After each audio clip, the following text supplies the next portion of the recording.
여러분 안녕하세요. 선생님이랑 지난 시간에 했던 거 잠깐 복습을 하고 오늘 수업 들어가도록 하겠습니다. 여러분들 지난 시간에 동학이라는 종교를 바탕으로 교조신원 운동이 발생을 했었죠. 그 와중에 조병갑이라는 고부 군수 조병갑의 횡포로 인해서 이 동학 농민군들이 엄청나게 반발을 하게 되면서 봉기를 일으키는 사건까지 발생을 했고요. 이 봉기의 그 기세는 확장이 되어서 결국 전주성이라는 곳까지 점령을 하게 되었습니다.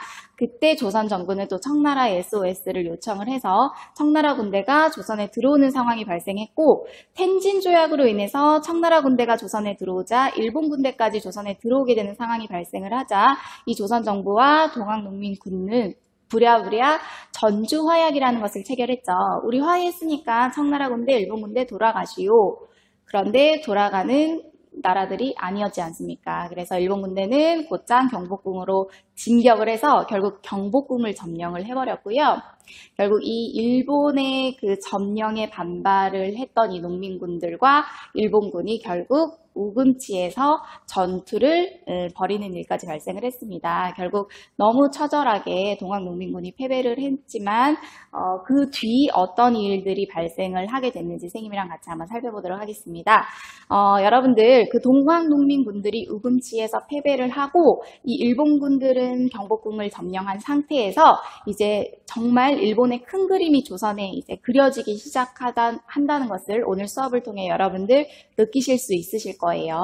경복궁을 점령했던 이 일본군들은요, 결국 1894년 갑오년에 정치, 경제, 사회 면에서 대대적인 개혁을 조선에서 시행하게 됩니다. 그것을 바로 우리는 갑오년에 일어난 개혁이다. 실제 일본이 주도한 개혁입니다. 그런데 일본이 전면에 나서기에는 좀 부담이 있었어요. 조선의 그 백성들의 눈치도 봐야 했고, 다른 나라들의 눈치도 봐야 했기 때문에 일본이 전면에 나서는 개혁보다는 일본이 뒤에서 조정은 했지만 앞에다가 김홍집이라는 사람을 내세워서 1차 갑오개혁을 단행하게 됩니다. 그래서 김홍집이 중심이 된 갑오개혁을 실시해서 근대사회의 기틀을 닦다라고 여러분들 보시면 될 것 같아요.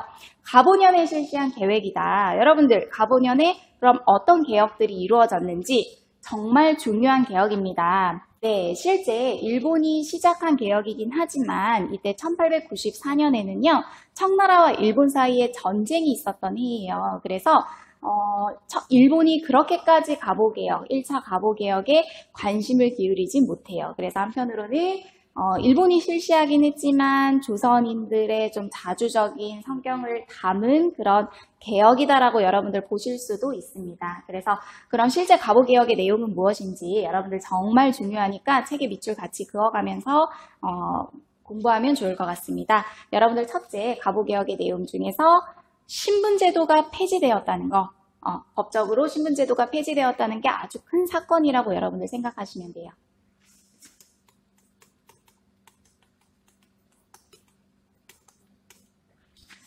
정말 박수 칠 만한 그런 사건이긴 하죠. 여러분들 한편으로 한번 생각해 보세요. 예전에 갑신정변 때 그들이 꿈꿨던 세상, 그리고 동학농민 운동을 했던 그 동학농민군들이 또 꿈꿨던 세상에서 이 신분제라는 것이 폐지되었던 세상을 같이 동일하게 꿈꿨습니다. 여러분들 결국 일본이 시행한 갑오개혁으로 인해서 신분제가 폐지가 되었지만, 그래서 어떤 사람들은 근대적인 개혁을 이끈 이 일본에 의해서 우리나라의 이 근대적인 여러 가지들이 변화되었다라고 이야기하는 사람들도 분명 있어요. 그러나 여러분들 하루아침에 신분제 폐지된 거 아닙니다. 동학농민운동의 그런 피 흘린 역사와 또 갑신정변에 목숨을 내건 그분들의 그런 희생으로 인해서 이 신분제가 폐지되었다라는 거.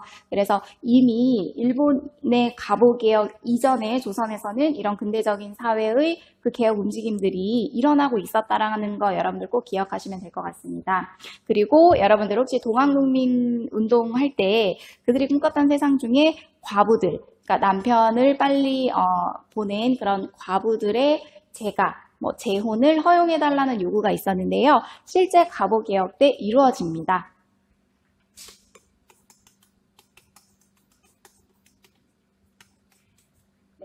그리고 이때만 해도 전국에 길이를 재는 단위나 아니면 무게, 부피를 재는 그런 단위들이 다 달랐어요. 지금은 길이를 재는 그 자의 그 센치나 뭐 미터 이런 것들이 동일하잖아요. 그래서 길이를 재거나 무게를 뭐 재거나 부피를 재는 이런 것들을 도량형이라고 해요. 전국적으로 지역마다 도량형의 그런 것들이 달랐다면 가보개혁 때 이 도량형이 통일이 되게 됩니다.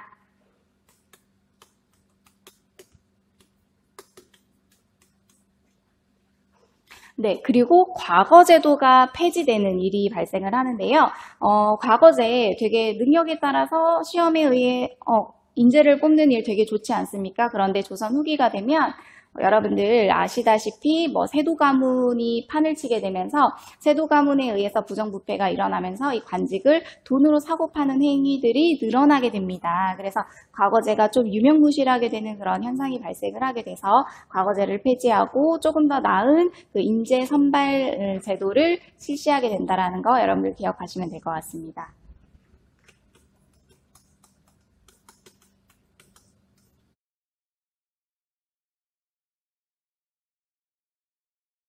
네, 여러분 갑자기 끊겨서 여러분들 놀라셨죠? 선생님이 여러 개 영상을 찍어서 편집하는 와중에 이 지금 현재 선생님이 잠깐 진행해야 될 부분이 잘렸다라는 걸 늦게 알게 됐어요. 그래서 부랴부랴 지금 올라와서 선생님이 괄호 안에 거 잠깐 설명하고 채워넣고 그리고 또 본 영상으로 넘어가도록 하겠습니다.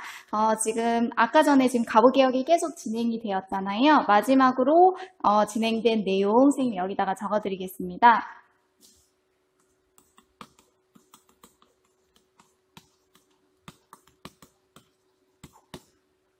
납세의 급납하라고 하는데요. 이건 뭐냐면 원래 세금을 우리는 이전에는 옷감이나 쌀로써 세금을 내도록 했어요. 그런데 가보개혁 시점부터는 이제 돈, 화폐로 세금을 낼 수 있게끔 되게 근대적인 제도로 바뀐 모습을 볼 수 있습니다. 지금 1차 가보개혁의 내용을 여러분들 쭉 살펴보았는데요. 뭐 과거제 폐지, 도량형 통일, 그리고 또 신분제 폐지 등등의 되게 근대적인 모습으로 바뀐 가보개혁의 내용을 보았는데 지금 현재 1차 가보개혁 때는요. 일본과 청나라 사이에 전쟁이 지금 벌어지고 있는 와중에 가보개혁을 추진을 했어요. 그래서 일본이 뒤에 있으면서 김홍집이라는 사람 조선인을 앞에 내세워서 가보개혁을 추진을 했다면 이제 1차 가보개혁이 끝날 시점에 이제 청일전쟁의 결과가 이제 수면 위로 드러나는 그런 상황이었어요. 그 말은 뭐냐면 청나라와 일본 사이의 전쟁에서 결국 일본이 우세에 있으면서 결국 일본이 청일전쟁에서 승리하게 되는 그런 결과를 맞이했단 말이에요. 그러면서 이제 본격적으로 2차 가보개혁을 일본이 실시하기 시작합니다. 그때는 일본이 뒤에 있는 것이 아니라 앞에 전면적으로 나서서 가보개혁을 추진하기 시작하는데 이때 이제 등장한 인물이 한 명이 더 있어요. 김홍집과 박영효라는 사람을 앞에 내세워서 이제 2차 가보개혁을 실시를 합니다. 이 박영효라는 사람 되게 많이 들어봤죠. 우리 갑신정변 때 급진개혁파 중 한 명으로서 이 청나라에 의해서 갑신정변이 3일 만에 실패하자 이 박영효가 일본으로 망명을 갑니다. 그리고 일본에서 생활하다가 그리고 이제 2차 가보개혁 때 일본의 부름을 받고 조선으로 돌아와서 이 2차 가보개혁을 실시를 하게 되는데요. 실제 2차 가보개혁 때 여러분들 중요한 점은 선생님 여기 학습지 없으니까 여러분 학습지에 같이 적어보면 좋을 것 같아요. 고종이 이러한 가보개혁의 개혁 내용을 담은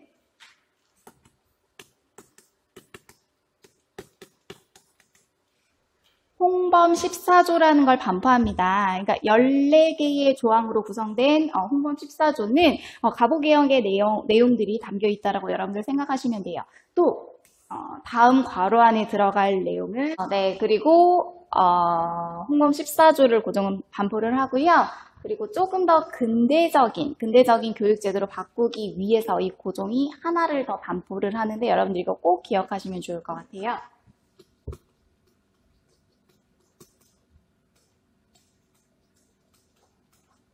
네, 교육입국조서라는 것을 반포를 합니다. 이건 뭐냐면 좀 더 교육을 근대적인 제도로 변화시키기 위한 방안이 담긴 입국조서라고 여러분들 생각하시면 돼요. 이 중에 대표적인 내용 중에 여러분들 지금 초등학교, 중학교, 고등학교로 학제가 되어 있잖아요. 이 초중고로 나눠져 있는 학제가 이 당시 교육입국 조서에 반영이 된 내용입니다. 그리고 또 한성사범학교라고 해서 여러분들 교사를 양성하는 사범대학 생각하시면 되죠. 이 사범대학이라는 것을 이때 2차 가부개혁 때 만들게 됩니다. 그래서 2차 가부개혁 때 재판소를 설치를 하고 훈범 14조를 반포하고 조금 더 근대적인 교육제도인 교육입국 조서라는 것을 반포를 했다 정도 여러분들 기억하시면 될 것 같습니다. 자, 이제 드디어 청일전쟁의 결과가 나왔습니다. 2차 가부개혁 와중에 결국 일본이 승리를 하게 되죠. 그러면서 청나라와 일본 사이에서는 또 하나의 조약을 맺게 됩니다. 여러분 우리 예전에 텐진 조약 기억하시죠? 이제는 어떤 조약을 맺냐? 이름이 조금 좀 그렇습니다. 시모노세키라는 조약을 맺게 됩니다. 거기서 제1조 정말 중요한데요. 일본이 청나라에게 이런 걸 요구합니다. 청나라 너네 이제 조선에게 손 떼. 조선은 자주국이야. 그 이면에는 어떤 일본의 의도가 숨겨져 있는지 선생님이 말을 안 해도 다 아시겠죠. 그리고 일단 일본이 청나라를 상대로 전쟁에서 승리했기 때문에 전쟁에서 승리한 그런 합당한 뭔가 대가가 있어야 되지 않습니까? 그래서 청나라의 랴오뚱 반도라는 여러분들 요동반도라고 많이 들어보셨을 거예요. 그 반도를 일본이 결국 손에 쥐게 돼요. 그 요동반도에 결국 일본의 국기가 꽂히게 됩니다. 정말 대단한 일본입니다. 그런데 여러분들 정말 일본 안에서는요. 축배의 잔을 들었을 거예요. 얼마나 기분이 좋았겠습니까? 정말 어떻게 생각하면 화장실 가서 볼일 보고 나왔을 때 그 기분이었을 것 같아요. 일본은요. 그런데 이 일본의 세력 확장을 우려했던 나라가 있었습니다. 자, 바로 조선과 일본, 청나라와 가까웠던 러시아라는 나라가요. 가만히 두고 볼 수는 없다라고 해서 독일과 프랑스라는 나라까지 끌어들입니다. 그래서 이 러시아와 독일, 프랑스의 이 큰형님들이 일본을 찾아가죠. 그래서 일본에게 이렇게 이야기를 합니다. 야, 너 요동반도에 일본 국기 꽂았더라. 그런데 요동반도 네 거 아니잖아. 청나라 거잖아. 빨리 좋은 말로 할 때 다시 청나라에게 반환을 해라. 그때 일본은 고민에 빠졌겠죠. 이것을 반환을 할 건지 아니면 이 기세를 몰아서 러시아와 전쟁을 할 건지 여러 가지 선택의 기로에 놓였던 이 일본은요. 그 당시 정말 지혜롭게 행동했던 것 같아요. 일단은 청나라에게 요동반도를 돌려줍니다. 그리고 한 발 물러서죠. 그러면서 이를 갈기 시작합니다. 조금 더 군사력을 보충해서 조금 더 나라의 힘을 키워서 언젠가는 러시아 너까지 내가 손을 봐주리라 라는 이를 박박 갈면서 10년이라는 세월을 기다려요. 그러고 나서 1904년에 드디어 러시아와 일본 간의 전쟁이 발생합니다. 그 결과는 선생님이 다음에 이야기를 해주도록 하겠습니다. 그러면서 이때 조선의 사회는 어땠을까요? 일본은 점점점 승승장구하고 있었던 이때에 조선은 일본의 내정 간섭으로 인해서 정말 힘이 들었겠죠. 그리고 이 모든 상황을요, 이 명성황후는 지켜봅니다. 청일전쟁에서 승리한 일본이 결국 요동반도를 차지했지만 러시아와 이 독일, 프랑스의 그 삼국 간섭이라고 해요. 이 삼국에 의해서 결국 요동반도를 다시 청나라에 돌려주는 이 모든 일련의 과정을 명성황후는 지켜보면서 어떤 생각을 했을까요? 이 일본의 간섭으로부터 벗어나기 위해서는 오직 누구와 손잡는 일밖에 없다. 명성황후가 잘하는 생각, 조선이 잘하는 생각 있지 않습니까? 러시아다. 이제 러시아와 손을 잡아야 한다라는 것을 조선 정부에서는 느꼈을 거예요. 그래서 결국은 친일파들을, 그러니까 일본과 친했던 사람들을 한 명씩 제거하기 시작하고요. 친러파라고 합니다. 러시아와 친한 세력들을 하나하나 등용을 하기 시작하면서 일본의 내정 간섭으로부터 벗어나기 위해서 러시아와 손을 잡기 시작해요. 그런데 이 모든 일을 지켜보고 있었던 일본이요.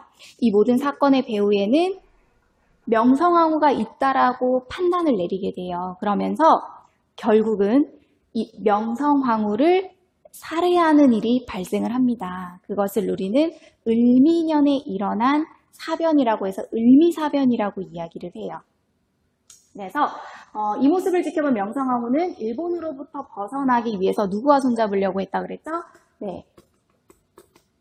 자, 러시아와 손을 잡으려고 했다. 이 사실을 한 일본은 결국 경복궁을 습격을 해서 명성황후를 살해를 하게 된다. 이걸 우리는 을미년에 일어난 을미사변이라고 합니다. 이 1895년 정말 조선에 많은 일들이, 정말 가슴 아픈 많은 일들이 일어나게 되는 해인데요. 자, 을미사변. 여러분들 있어서는 안 되는 일이죠. 어떻게 한 나라의 국모를 이렇게 무참히 살해를 하고 이불로 돌돌 말아서 석유를 기름을 붓고 불을 지릅니다. 그 시신에. 여러분들 정말 있어서는 안 되는 일이 일어났습니다. 네, 정말 안타까운 이 을미사변이 일어나고 난 다음에 이 일본은 또 다시 김홍집이라는 사람을 앞세워서 또 개혁을 단행하게 되는데요. 이때 을미사변이 일어난 뒤에 단행한 개혁을 우리는 을미개혁이라고 표현을 합니다. 1895년 을미년에 일어난 개혁. 그래서 개혁을 실시하고요.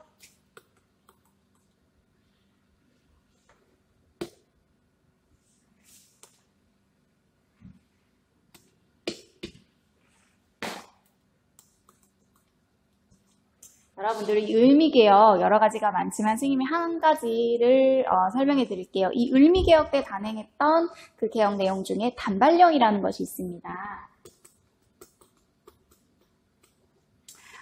우리 조선인들은요, 여러분 상투 아시죠? 그래서 태어나면서부터 남자든 여자든 머리를 자르지 않습니다. 그래서 그 긴 머리를 돌돌돌 말아서 상투를 틀고 다녔었는데요. 이게 일본이 들어와서 이거 되게 근대적이지 못하다. 위생상 좋지도 못하니까 짧게 머리를 자르도록 강요를 했습니다. 조선에. 그런데 이 머리를 단순히 자른다는 것의 문제에 지나지 않는다라고 생각을 했겠죠. 일본인들은. 그래서 가볍게 생각을 했을지 모르겠지만 이것은 조선에 뭔가 정신이 깃들여져 있고 조선의 문화라고 여러분들 생각하시면 돼요. 그러니까 부모님께서 나에게 물려주신 것에 대해서 함부로 손을 대지 않는다라는 약간 조선의 그런 정신이 깃들여져 있는 그런 상투를 싹둑하고 자른다는 것은 결코 쉬운 문제는 아니었습니다. 그래서 이 단발령이 실시가 되고 나서부터 엄청나게 전국의 많은 조선인들이 반발을 하기 시작을 하고요. 어떤 일들까지 발생을 했냐면 실제 지방에서 서울로 물건을 싣고 이제 물건을 판매하려고 하는 그런 상인들이요.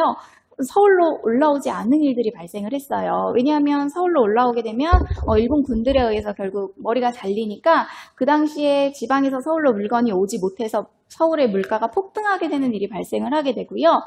그리고 집 밖에 나가서 상투가 잘린 그런 조선인들은요, 결국 자살을 하는 일까지 발생을 했다라고 해요. 그래서 이게 단순히 머리를 자르는 문제에서 끝나는 것이 아니라 정말 조선에서는 문화적인 쇼크가 올 수 있는 그런 상황까지 발생을 했다라는 거.